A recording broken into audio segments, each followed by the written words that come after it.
Bom dia, tarde, noite ou madrugada, a hora que for. Eu sou Stamato, ator do Abismo, e quero falar sobre o Ned Stark do livro Guerra dos Tronos. Especificamente desse livro, né?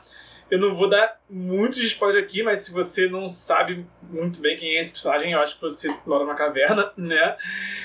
O Sean Bean interpretou ele na série Game of Thrones, e ele é o protagonista desse livrão aqui. E eu vou falar especificamente do personagem, um pouco mais da versão dele do livro do que a da série, apesar de que as mudanças foram mínimas entre um e outro.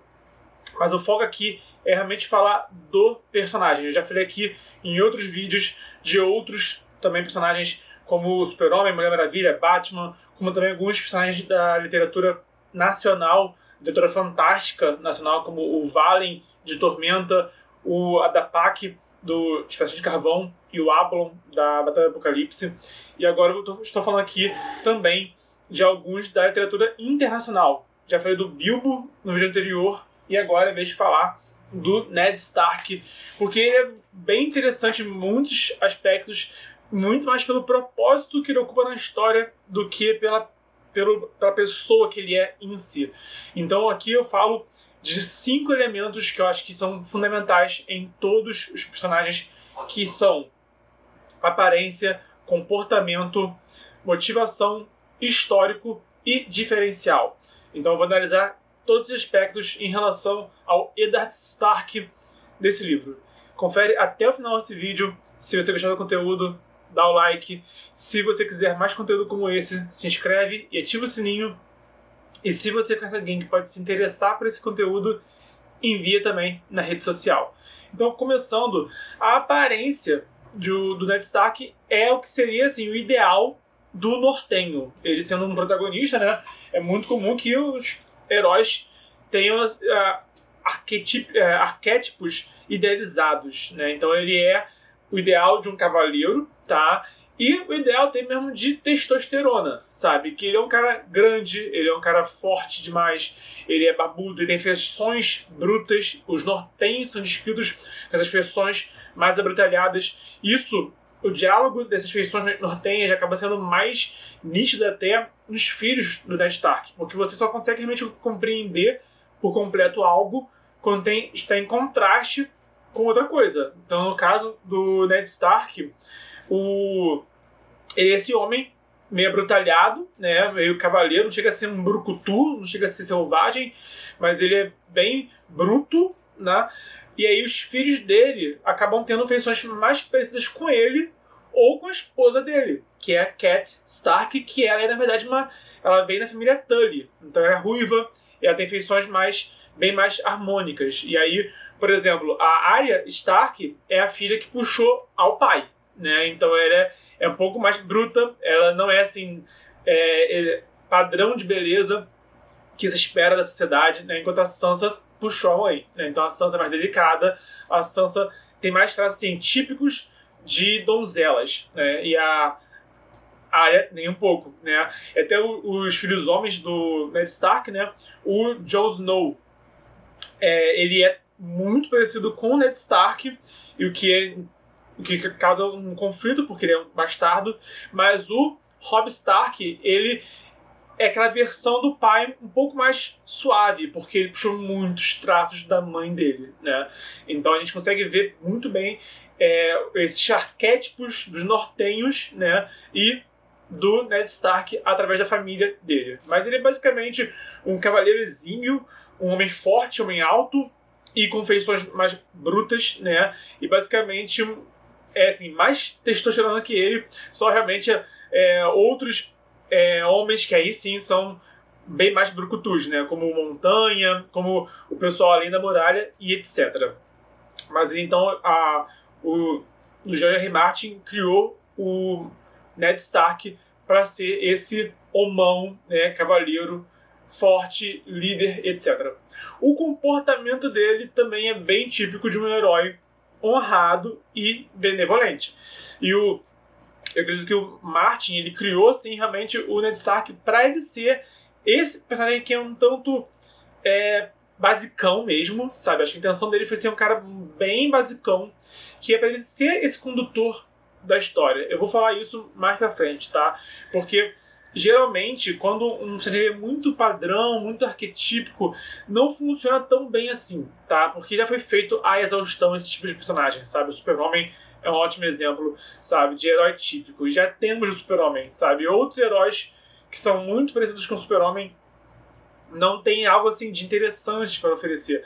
Exemplo disso é o próprio Capitão América, que só foi ficar realmente mais popular graças aos filmes, mas demorou muito para ele ser esse herói típico dos filmes da Marvel. Basicamente porque quando a Marvel lançou o MCU, né, o universo cinematográfico, eles precisavam ter um exemplo, um arquétipo do herói típico. E esse cara ninguém melhor do que o Capitão América dentro da Marvel, mas é outra história. No caso, assim como a Marvel usou o Capitão América para ser o exemplo que é o herói típico, o J.R. Martin trouxe o Ned Stark para ser também o exemplo máximo do herói típico dentro de Westeros, sabe? Mas o Martin ele usa isso para trazer uma disrupção de expectativa. Eu vou falar isso no final. Mas, basicamente, o comportamento dele é um cara honrado, é um cara benevolente, né? Ele é aquele cara que ele cuida das pessoas ao redor dele e ele se esforça muito para atender às expectativas. O dilema dele, na verdade, um dos maiores dilemas da história dele é justamente quando ele se vê entre a cruz e a espada entre atender às expectativas do rei, que é quem ele deve mais, é a única pessoa no mundo em que ele deve respeito, que tem autoridade acima da dele, é o rei, né? E a esposa dele. Então ele fica tipo, o rei quer uma coisa, a esposa quer outra, qual o caminho a seguir, sabe? Então esse que é o dilema do Ned Stark.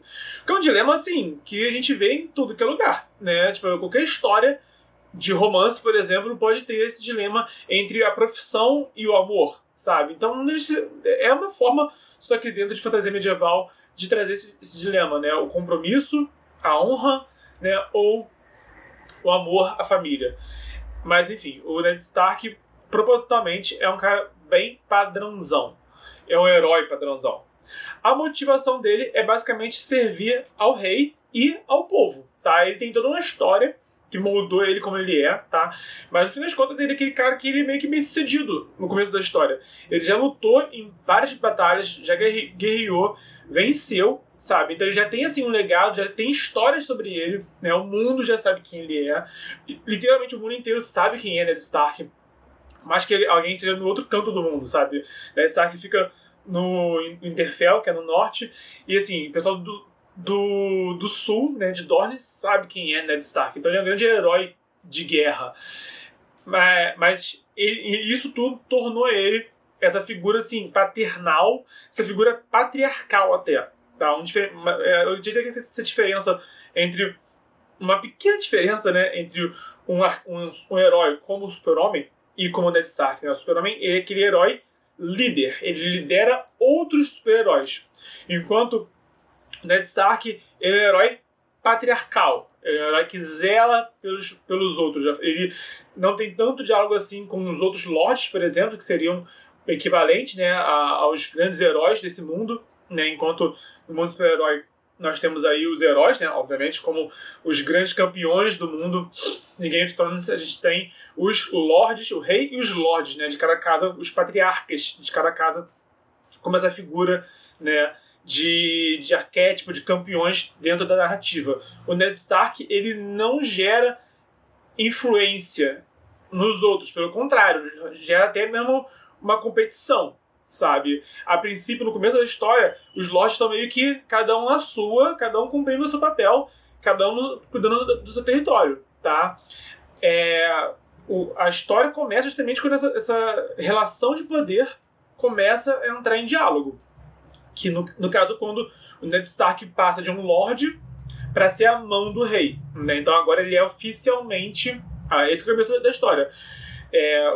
A história começa com o rei convidando o Ned Stark para se tornar o segundo homem mais poderoso de todo o continente, né? Então agora o Ned Stark realmente tem uma posição de muito poder acima dos outros, e isso gera essa mudança de diálogo começa a gerar atrito, começa a gerar a história que a gente vê. E o Ned Stark, nessa trajetória dele, ele tem esse comportamento, tá? De ser honrado, benevolente e ser patriarcal. Ele quer cuidar, ele quer o melhor para todo mundo, tá? E o histórico dele, já falei um pouquinho já, ele é veterano de guerra. Também é válido falar que ele perdeu os irmãos ao longo dessa guerra, tá? Ele não tem irmão, ele tinha irmãos, não tem mais nenhum, tá? Cada um deles morreu em contexto diferente. Ele casou com uma mulher que era prometida ao irmão dele mais velho. O Ned Stark, ele não ia ser o herdeiro de Winterfell, ele não ia ser o Lord de Winterfell, ele era o irmão mais novo. Mentira, ele tem um irmão ainda que virou Patrulha da Noite, mas a partir do momento que alguém entra na Patrulha da Noite, acaba abrindo mão da família. Então, meio que ele tem um irmão, só que não, né? Lembrei desse detalhe agora enquanto eu tava falando. Mas, realmente, ele ainda vê o irmão dele como irmão, porque não tem como você desvencilhar isso, mas os únicos Starks mais velhos, né, são o Ned Stark e esse patrulheiro que quase não aparece, por N motivos. Mas o Ned Stark, ele casou com a mulher que era prometida ao irmão dele mais velho. Isso mostra como que ele cumpre o dever dele, independente de nada. Ele não questionou se ele amava ela ou não. A Catelyn fala que eles construíram o amor deles, né? E que a Catelyn, na verdade, ela era apaixonada pelo irmão mais velho dele. Tem até a história entre o irmão mais velho do Ned Stark e com o Mindinho também, que é dos 500. Mas o Ned Stark é aquele cara que ele a vida inteira serviu, a vida inteira ele cumpriu aquilo que esperavam dele, tá? E ele meio que não teve opção. E se ele teve ou não, ele nem considerou essa opção, né? Ou ele não fala. Se ele teve dúvida no passado a respeito das decisões dele, ele não demonstra isso, tá? E agora ele se tornou a mão do rei. Eu acrescentaria, voltando um pouquinho só a questão de motivação, tá? Que ele serve o rei, serve o povo, mas ao longo da narrativa que conduz ele é descobrir o que aconteceu com a mão do rei anterior, tá? Não é isso não é o que motiva ele, mas esse é o objetivo dele ao longo da história. No caso, ele vê que tem algo de errado e tem que descobrir o que é esse algo de errado. Já tem a ver com o histórico do mundo, não só o histórico do Ned Stark pessoalmente. Na verdade, ele não tem nada a ver com isso. Ele estava lá no norte enquanto aconteceu a treta com a mão do rei anterior. Mas já, como ele é a mão do rei, né? Acaba interessando a ele, peraí, tem algo de errado aqui que custou a vida da mão do rei anterior. E ele, como esse cara honrado, esse cara que cumpre o dever dele, ele acaba investigando o que aconteceu para desvendar esse mistério. Esse é o objetivo dele ao longo da narrativa, tá? Enfim, e o histórico dele, para concluir, é isso. É um veterano de guerra, um campeão, um herói, né? A princípio, o povo dele ama ele, a família dele ama ele, todo mundo que tá perto dele gosta dele, né? E esse que é o ponto também que causa conflito na história. Parece que ele ficou meio acostumado ele conseguiu se cercar, porque no fim tipo, quando a pessoa já tem vários filhos, já tem todo um reino para administrar, tá? Já tem tipo toda uma família para administrar e tantas responsabilidades, a pessoa tende a se cercar daquilo que faz bem a ela e evitar tretas. E o Ned Stark conseguiu isso. Ele traz um movimento harmônico, que ele não quer mais nada, ele quer envelhecer onde ele tá. É isso que ele quer, tá? Mas quando ele se torna a mão do rei, ele, depois de tanto tempo, é obrigado a lidar com pessoas que não são tão amigáveis a ele. Isso causa ele não sabe lidar com isso, tanto porque quando ele lidou com isso no passado foi na guerra, foi matando pessoas, sabe? Então era um conflito bem mais simples, bem mais direto, né? Os lados opostos estavam literalmente se matando.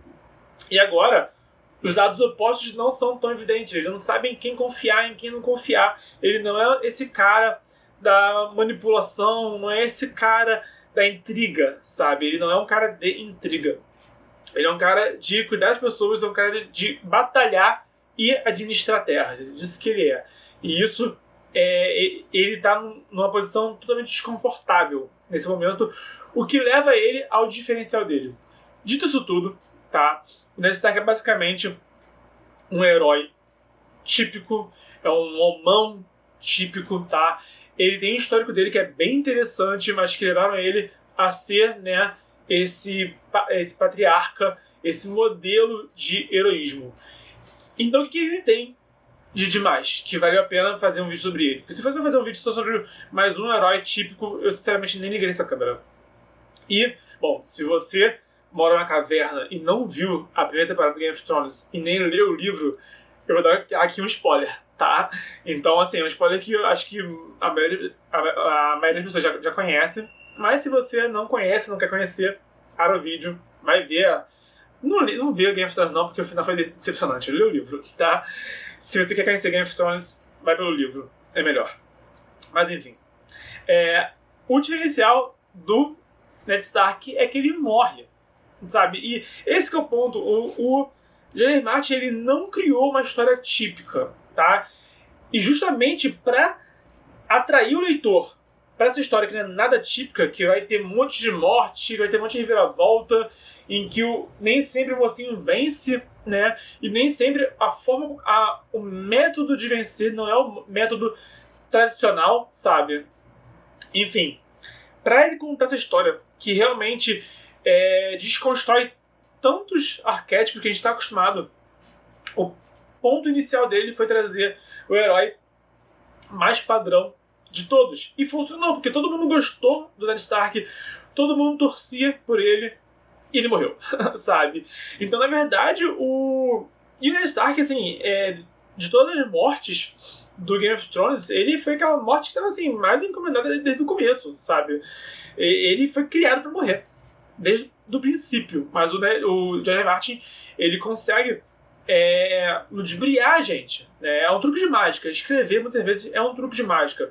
O truque de mágica se baseia em chamar a atenção dos espectadores para um detalhe e fazer o truque na cara do espectador, mas sem que ele perceba esse truque sendo feito, tá? Isso é um truque de mágica.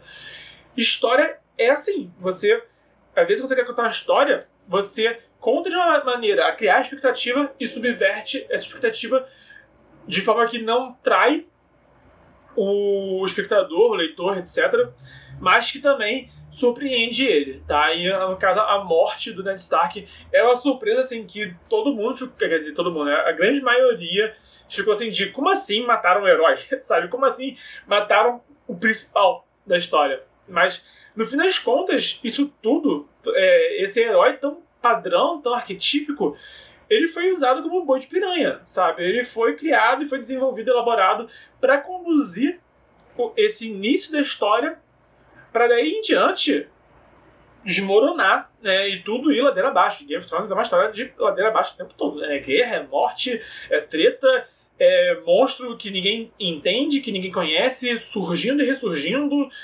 Enfim, então o George R. R. Martin, justamente para ele conduzir o leitor nesse mundo que é complexo, nessa história que é complexa, tá? Cheio de nuances e que foge tanto de tantos padrões que a gente está acostumado. Ele começou com esse herói bem típico, né? Eu costumo dizer, quando eu dou aula, que ou o mundo é complexo e a história é simples, ou o mundo é simples e a história é complexa, tá? No caso do Game of Thrones, o mundo, ele a princípio é simples, é um mundo medieval. O lado fantástico, no primeiro momento, é quase esquecido ao longo da história. Com o passar do tempo, o lado fantástico vai ficando cada vez mais presente, né? Mas justamente a história acaba sendo muito complexa. A relação entre são tantos personagens e cada um deles tem uma relação tão complexa entre eles, tá? Que a narrativa se torna bem complexa, tá? E pro leitor não ficar perdido, não ficar confuso, tudo ser estranho demais, ou tudo ser sobrecarregado demais, um dos artifícios que o Martin usou foi esse herói bem simples, bem fácil de entender, o que te gera interesse na história. Inclusive, o Ned Stark é tão interessante justamente porque a história dele foge dos padrões, tá? Então justamente pelos contrastes que ele faz com a família dele, com os rivais dele, com os outros personagens, com os Lannister, com o Varys, com o Mindinho, com o Rei Robert, sabe? São esses contrastes que ele faz com outros personagens tão interessantes, mas ele sendo assim tão simples é o que torna ele tão interessante na verdade. Então assim, tem uma dica aqui máxima para quem quer contar a história. Se você quer criar um personagem que ele é padrão, que ele é típico, tá? E é típico, crie ele de forma a ter contraste com o mundo ao redor dele. E isso sim vai tornar ele mais interessante do que só só um monte de coisa genérica, tá? É um risco muito grave de histórias ficarem genéricas. Então, o Martin soube não ser genérico assim. Com o herói um tanto genérico, mas com o resto todo bem pouco genérico. Comenta aqui embaixo quem é o seu personagem favorito do Game of Thrones. Eu, particularmente, o meu favorito é o Jaime Lannister, tá?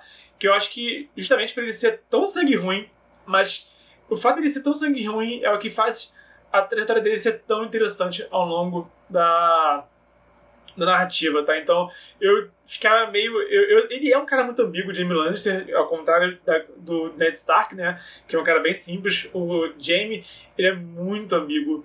E isso já me causava interesse. E aí, conforme eu fui conhecendo ele e vendo a trajetória dele, eu fui adorando ele cada vez mais. Comenta aqui embaixo quem que é o seu favorito de Game of Thrones. E também, não se esqueça de dar o like, ativar o sininho, seguir, ativar o sininho e compartilhar na rede social. Estamos no desafio 366 dias de escrita, vídeos de cultura pop, escrita criativa e mercado editorial todo dia de 2020, então até amanhã.